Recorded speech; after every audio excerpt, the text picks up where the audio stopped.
کراچی کے اکثر علاقوں میں آج صبح سویرے بھی کہیں ہلکی اور کہیں تیز بارش ہوئی۔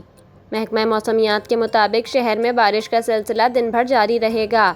صبح کے وقت کراچی کا درجہ حرارت 28 ڈگری ریکارڈ کیا گیا، جو زیادہ سے زیادہ 33 ڈگری تک جا سکتا ہے، جبکہ شہر میں 20 کلومیٹر کی رفتار سے ہوائیں چل رہی ہیں۔ محکمہ موسمیات نے آج سندھ کے بیشتر ساحلی علاقوں میں بارش کا امکان ظاہر کیا ہے۔ موسمیاتی تجزیہ کار کے مطابق بحیرہ عرب سے آنے والے بادلوں کے باعث گزشتہ رات اور صبح ہلکی بارش ہوئی۔ مزید بادل شہر کی طرف بڑھ رہے ہیں۔ کراچی کے جنوبی علاقوں میں مزید بوندا باندی یا ہلکی بارش متوقع ہے۔ ادھر ٹنڈو آدم میں روڑی کینال میں پڑنے والی شگاف اور موسلادھار بارش کے بعد سیلاب سے متعدد گاؤں ڈوب گئے۔ ضلع جامشورو کی تحصیل سیون میں کچے کے متعدد دیہاتوں میں کھڑی فصلوں میں پانی داخل ہو گیا، جبکہ رابطہ سڑکیں بھی زیر آب آ گئیں۔